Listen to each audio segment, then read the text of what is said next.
Be strong.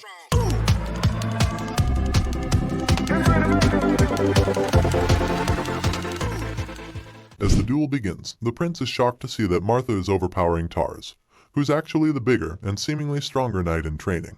He watches the black-haired girl in awe as she attacks the Orwan knight with a confident smile. Overall, the swordsmen of the second training hall proved that they were definitely stronger, and they lived up to the Zygarde name because they were clearly on par with the kingdom's knights in terms of skill. On the other hand, the trainees from the sixth training hall turned out to be rather disappointing with their skills. Even though they were well trained, they were still inferior in skill compared to the Robert family's knights in training. However, the prince couldn't help but admit that the sixth training hall is still where the most talented trainees were, especially after seeing Martha's brave and epic display of incredible swordsmanship. From a distance, we see the Orwan Kingdom's Duke speaking with the red-haired instructor. He asks Lemmer if this is the reason he came out of nowhere to suggest a visit to the fifth training hall. In response, the elf claims that it's a rare opportunity to be able to duel against one of the six Emperor's knights in training, and then reveals that he suggested the matchup because he thought it would teach his students a lesson. The visitor is surprised to hear this statement and admits that he can't believe those words just came from the person who used to be called the Brilliant Sword. Hearing this, Lemmer just teases him, asking if he should act the way he used to back in the old days. He even suggests that they make a bet, at which the Duke confirms that the elf's betting tendencies are still very much a part of him. Interested in the offer, he asks the elf what the terms of the bet are, so he responds, saying that they should have 20 duels in total, and then reward the winner. Lemmer believes that it would be a lot more fun if they wagered on the duels instead of just watching the matches, but the guard captain finds his suggestions overly confident. He reminds the Duke that his knights were given training in Orwan, so he asks him if he's really sure that his trainees in the training hall can beat them. This question just causes Lemmer to burst into laughter, before telling the visitor that he has way too much faith in his trainees. The elf admits that he too has great faith in his students, implying that he's very sure they can defeat the visitors. The scene shifts back to the fight, where we catch up with Martha, who's still giving Tars a horrible time in their matchup. She lands a powerful sword slash which he manages to block, but the impact is so great that it pushes his feet into the wooden floor. Immediately in the next second, the force of her attack shatters his sword, and as a wave of horror washes over his face, he starts to ask himself how the girl could be so strong. The guy is sweating at this point, because of how terrified he is, but Martha doesn't even care that he's now defenseless. She just follows up with another powerful hit to the gut, which should ordinarily be enough for Tars to start coughing out blood. Even though he's wearing metal armor, the hit is still so strong that it forces him to his knees. As such, Martha is announced as the winner of the honestly one-sided duel. Our boy watches the whole thing feeling dazed, and admits that he thought she would be softer in her swordsmanship after fighting against him. He's completely taken aback by the fact that she has even increased her speed and power instead. After the massive win, Martha sheathes her sword, and with a smug look on her face, she asks her defeated opponent why he would depend on his strength so much, when he didn't even put everything into his first attack.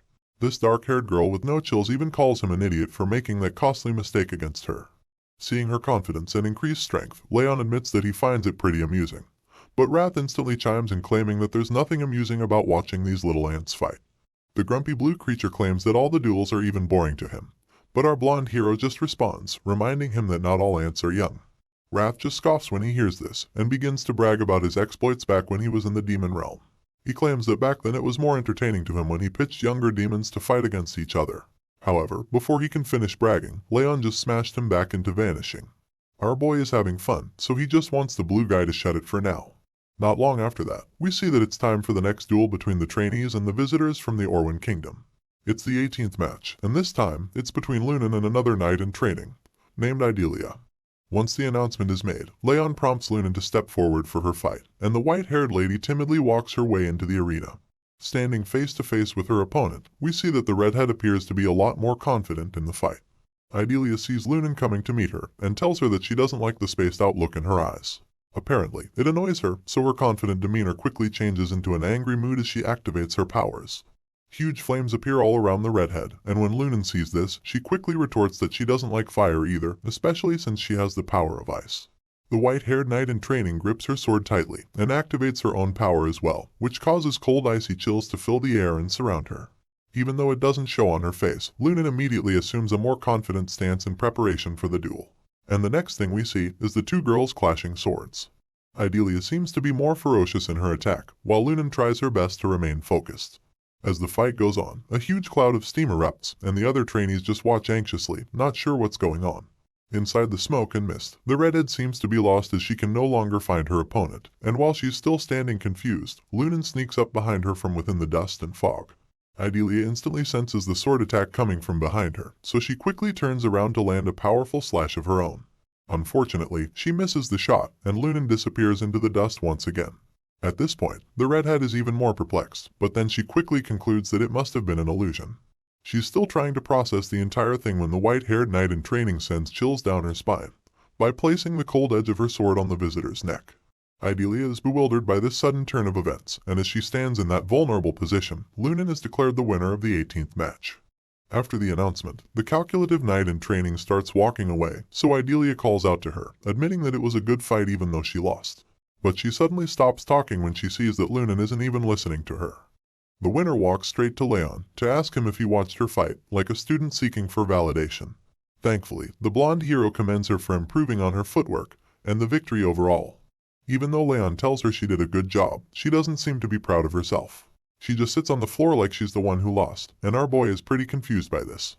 Meanwhile, Lemmer is having a kick out of the results he's seen so far. Since the little tournament started, his students have had 9 wins and 9 losses, which means that they're currently tied with the visitors on the number of wins.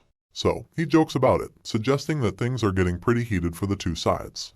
Regardless, it doesn't make him any less excited to announce that it's time for the 19th round of the day.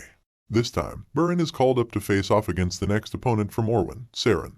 The two swordsmen take equally confident stances as they stare each other down before their fight. The visitor introduces himself first, revealing that he's Saren Kassel, a knight in training. And that's when Burin Zygarde does the same, introducing himself as a trainee. While the two are exchanging pleasantries, Leon takes a closer look at Saren and claims that he looks pretty strong. This worries him, because he feels that Saren is the strongest visitor after the third prince. But while he's getting worked up about it, the fight begins. As you'd expect, the two knights in training engage in a very heated duel. Burin attempts to land a low hit, while Saren opts for an approach from above. Not surprisingly, they cancel each other out over and over, so Burin begins to realize that his opponent is very similar to him in skill. He starts to feel threatened, and fears that it will be over for him if he lets his guard down for even a second. Saren launches at him to land another powerful blow, so the blue-haired swordsman knows that the guy must be thinking the same thing. The two guys are clearly evenly matched, but they're both aware of this, so neither of them holds back. Burin and Saren go at it with all their might, and after a grueling duel, we see that there's no winner this time. Both fighters point their broken swords at each other, and they're panting heavily after such an intense fight. Meanwhile, the other trainees watching are astonished to see that Burin and Saren somehow managed to break their swords. Seeing that this is the result of the 19th duel, the instructor confirms that the match has ended in a tie. After the announcement, a very pissed-off Burin just walks back. Still, Leon commends him for doing a good job, claiming that Saren was the strongest fighter out of all the Orwin knights in training so far. But of course, the grumpy blue-haired guy just storms past him, feeling very disappointed with his own performance. He claims that it doesn't matter how strong Saren was, because he feels that he should have won at all costs, since he went out there to fight with the Zygarde name on the line. However, while he's beating himself up about it, the blonde swordsman just calms him down with a pat on the shoulder, telling him not to worry about it. Burin turns around wondering why he said that. But then our boy suddenly starts walking away, but not before vowing that he'll win the last fight for them. Leon is very certain that he'll defeat the strongest Orwin knight in training, who is none other than the third prince, Grier de Orwin. So, with the determination and zeal to bring glory to his family name, he walks up to face his blue-caped opponent for the 20th round of the very intense tournament. The third prince sees our boy walking up toward him, and he starts to panic because he didn't expect that Leon would be the trainee to fight against him. Using his power, he senses our hero's martial prowess and feels that it's way too ordinary, so he asks Leon if he's even a direct bloodline descendant of the Zygarde family.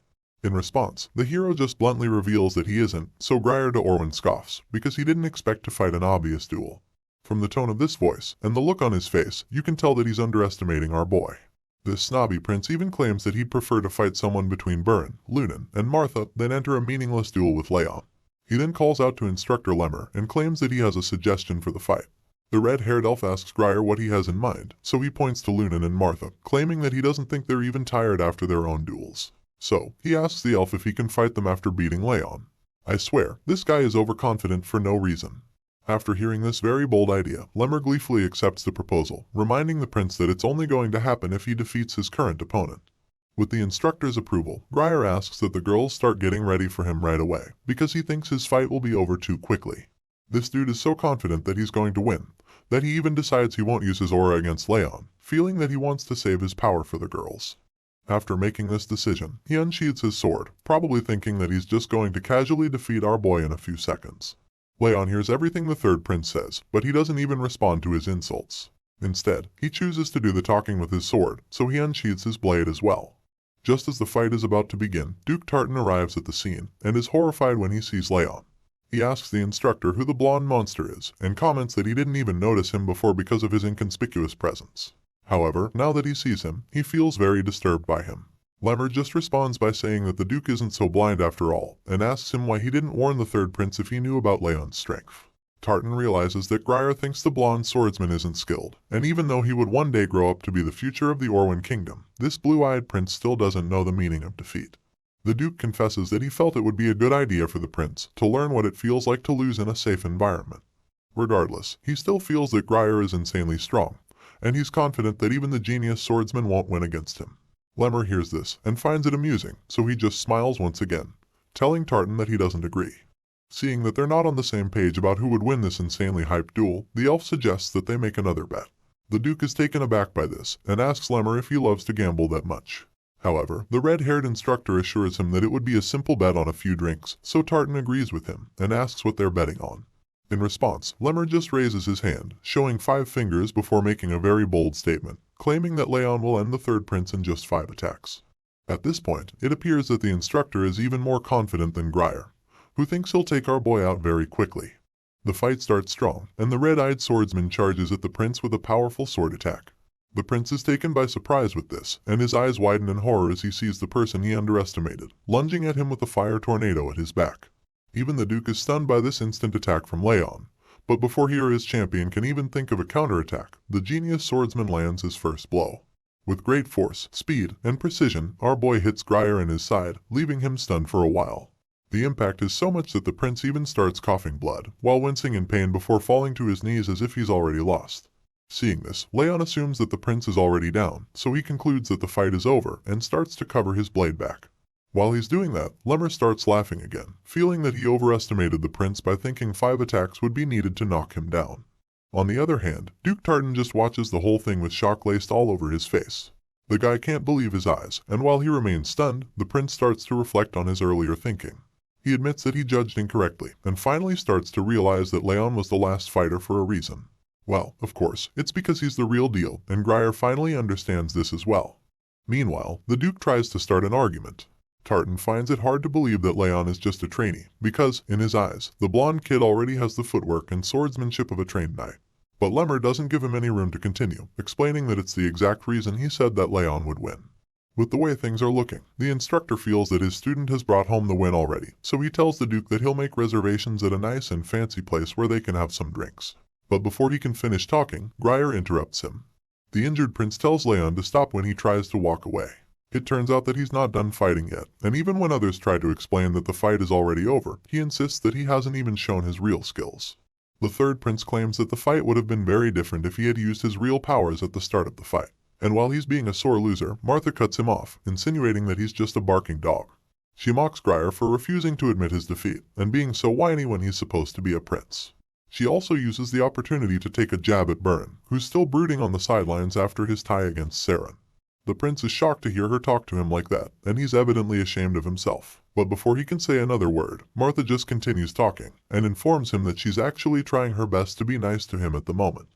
And after claiming that she's being polite, she yells at him to get the hell out of their training hall, reminding him that he already lost. After her not-so-subtle goodbye message, Idelia gets offended, and yells at her to watch her mouth when she's talking to the prince. As you'd expect, Martha can't be less threatened by the redhead, so she just informs her that even though Grier is from the royal family, she's also a direct descendant of Sygard. As such, she feels that she doesn't have any reason to be polite to the crybaby prince. Seeing that the atmosphere is getting quite heated, Lemmer decides to intervene. He tells the students that they've all said enough, and suggests that they hear what Leon has to say about the matter, since he's the one that will be fighting in the rematch after all. The elf informs Leon that he can choose what he wants to do, so the young swordsman recalls that bets were placed on the fights.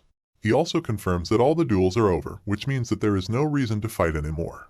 However, the third prince suddenly acknowledges that he lost. He admits that he didn't properly judge Leon's strength, and reveals that he underestimated him completely before the fight even started. Grier goes on to say that he feels very embarrassed, and that he's so ashamed that he can't raise his chin. As such, he gets on his knee and drops his sword on the ground to beg our hero for one more fight, claiming that he would regret it forever if he leaves with such an embarrassing defeat. The prince then gets on his feet and bows to Leon, pleading with him for a rematch. Seeing this, the blonde swordsman is taken aback, because he didn't expect the boastful prince to even apologize or even put down his sword. He initially felt that Grier was just an arrogant brat, but now that he's seen the guy put his pride aside, he changes his mind and agrees to one last fight between them. The prince assures him that it will indeed be the last one, and as Leon pulls out his sword for the second time, Grier reveals a gold pendant around his neck that has his family's crest imprinted on it. Feeling remorseful, he admits that he lost the first time because he was too arrogant to even recognize his opponent's strength. All of a sudden, he rips the necklace off his body and vows that he'll give his all in this second fight. The moment he does this, a powerful surge of energy surrounds his body, and he literally starts glowing with blue sparks of lightning. Our boy is stunned when he sees the insanely powerful aura coming off the prince's body, and Martha is just as shocked. At last, the prince was showing his true strength. The power seems so overwhelming that Tartan tries to discourage Grier from using the technique, but the prince just cuts him off, insisting that this isn't the time to be hiding his powers. Feeling very confident and driven for the rematch, he unsheathes his sword and makes it very clear to everyone that he wants to fight our hero with everything he's got. While Grier is charging himself up for what he believes will be an epic fight, Wrath reappears to our boy and calls the prince a stupid idiot. Not surprisingly, Leon was also hiding his real powers the first time, but it seems that the prince doesn't know that. Our genius swordsman calmly assures his blue companion that he can beat Grier this time too, but Wrath points out that the opponent has a lot more aura and is also stronger than Leon this time around.